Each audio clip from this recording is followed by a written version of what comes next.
ओम नमो भगवते वासुदेवाय। बैसाख मास के कृष्ण पक्ष की बरुथनी एकादशी की व्रत कथा।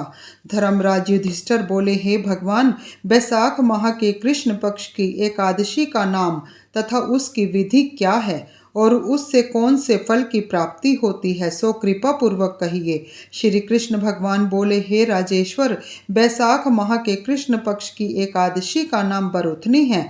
यह सौभाग्य को देने वाली है। इसके व्रत से मनुष्य के समस्त पाप नष्ट हो जाते हैं और अंत में सुख मिलता है। यदि इस व्रत को एक अभागिनी स्त्री करती है तो उसे सौभाग्य मिलता है। बरुथनी के व्रत के प्रभाव से ही राजा मांधाता स्वर्ग को गया था।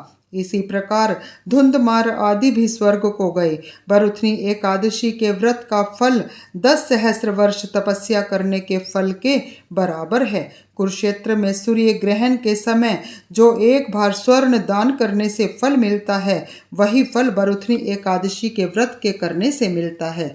बरुथनी एकादशी के व्रत से मनुष्य इस लोक और परलोक दोनों में सुख प्राप्त करते हैं और अंत में स्वर्ग को जाते हैं। शास्त्रों में कहा गया है कि हाथी का दान घोड़े के दान से और हाथी के दान से भूमि का दान उत्तम है। उससे उत्तम तिलों का दान है और तिलों के दान से स्वर्ण दान और स्वर्ण दान से अन्न दान श्रेष्ठ है। संसार में अन्न दान के बराबर कोई भी दान नहीं है। अन्न दान से पितृ, देवता, मनुष्य आदि सब तृप्त हो जाते हैं। शास्त्रों में कन्यादान इसके बराबर माना गया है। बरुथनी एकादशी के व्रत से अन्न तथा कन्यादान का फल मिलता है। जो मनुष्य लोभ के वश में होकर कन्या का धन ले लेते हैं, वे प्रलय के अंत तक नरक में पड़े रहते हैं या उनको अगले जन्म में बिलाव का जन्म ग्रहण करना पड़ता है। जो मनुष्य प्रेम से एवं धन सहित कन्या दान करते हैं,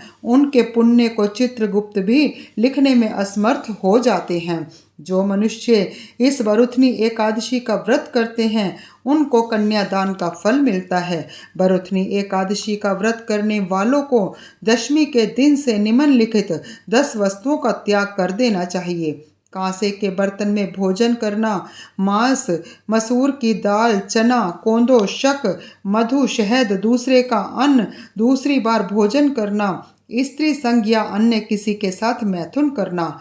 उस दिन जुआ नहीं खेलना चाहिए तथा शयन नहीं करना चाहिए। उस दिन पान खाना, दातुन करना, दूसरे की निंदा करना तथा चुगली खाना और पापियों के साथ बातचीत भी नहीं करनी चाहिए।